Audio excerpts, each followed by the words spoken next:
U.S. attacks against China have shifted to a fresh round of arbitrary threats, forbidding travel to the United States by employees of Huawei and by Chinese Communist Party members and their families. I mean, the reasoning behind it is astounding. This escalating China-U.S. drama scares and saddens many international expats.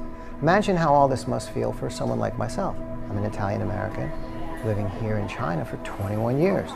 A member of the American Chamber of Commerce, which encourages the important ties our businesses and families share here on the ground in China. And I have to watch American leadership act like this.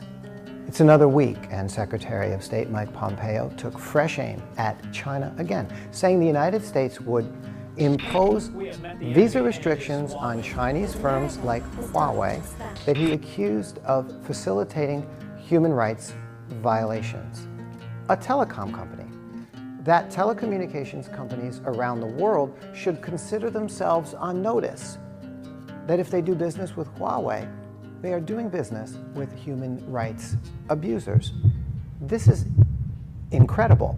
Pick a country and imagine them saying to you, if you do business with Verizon in the United States, you are doing business with a company and country that has killed millions of innocent civilians in Vietnam, Cambodia, and all across the Middle East. That is the warmongering history of the United States, is it not? And we must consider their human rights abuse and neglect with close to 1 million homeless people wandering America's streets. Yet another round of rescue packages puts most of the trillions where? To rebuild society? No.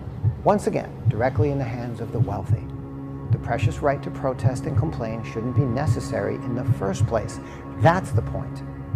Next, they say Huawei is owned and controlled by the Chinese government, but we know from US, UK, and German inquiries, they are neither of those two things.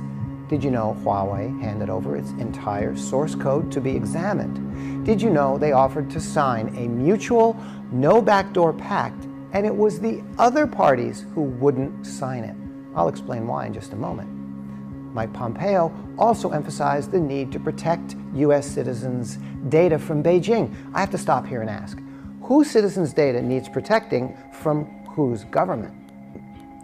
This quote, related to the recent decision which shot down the EU-US Privacy Act, shows us what's really going on. Let's take a look.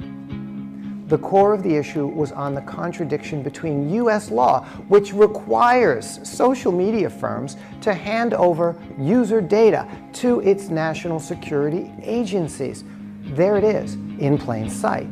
The very accusation which Huawei is not doing is exactly what the United States is doing to every American citizen. Here's another question. We all know that China doesn't allow Facebook and Twitter, instead going with its own Weibo and Youku and Douyin and WeChat. So we do understand there is competitive rivalry in the world. But answer me this. Have you ever heard China's government officials actively encourage and bully the rest of the world to ban, to stop using Facebook or Twitter or YouTube? We find ourselves in a world where the United States leadership and policy is indescribable. A fall from global leadership rooted in the old legacy of their imperialism and in such sharp contrast to the genuine good that America has done for the world. This is 2020, not 1950s McCarthyism. This is China, stronger, prouder, and more capable than ever before. And right at this very moment, your country has a pandemic raging. China knows exactly how to help and will help. Please join us in putting men, women, and children first. Stop the lies. Show some compassion and respect.